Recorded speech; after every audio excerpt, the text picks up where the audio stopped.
It's the Linemakers on Sporting News.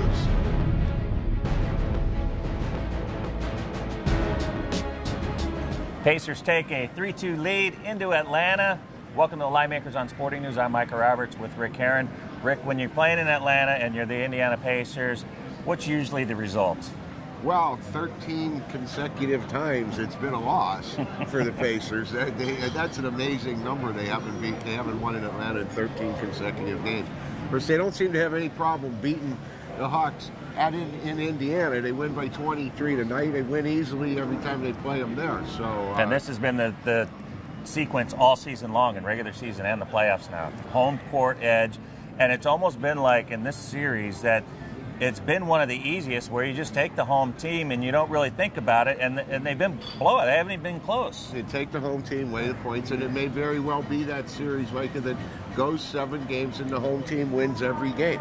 That's entirely possible in this series. And you look at the Game 5 performance by the Hawks, kind of laid down, out-rebounded 51-26, just an atrocious performance. But the big key, you may call me crazy, but Kyle Korver getting hot, happens at home for the Hawks in the 2 games, doesn't happen on the road here. He only scores 5 points in the game.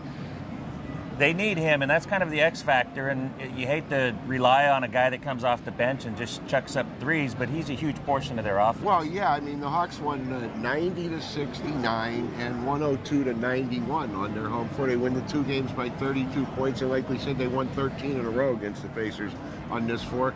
Atlanta about a 2.5-point favorite again, 188, 189. Yep. 4 of the 5 games have gone over. I still think the Pacers are going to win the series, but they don't have to win Game 6 in Atlanta to do it. Atlanta hasn't shown the ability to beat them in Indiana. So, and you mentioned the total here, 4 of the 5. You also have a run where the Pacers, including the regular season, 10 of their last 12 games have gone over, and for the Hawks in the regular season and playoffs, 8 of their last 9 games have gone over. Both these teams were traditionally under-type teams in the regular season, but have taken it up a notch, and part of the reason, especially in the case of the Pacers, they're getting a lot of contributions from other people. George Hill's making a lot of threes. Green's making some threes. Paul George has been amazing when he has. So both teams there, when they hit their threes, wasn't a regular occurrence in the regular season, but in the playoffs, it's been a big portion of their totals going up. So we're thinking over. And a lean to the Hawks in the game to force a Game 7. I know correct? You like the Pacers a little bit. I like them to win the series. Yes.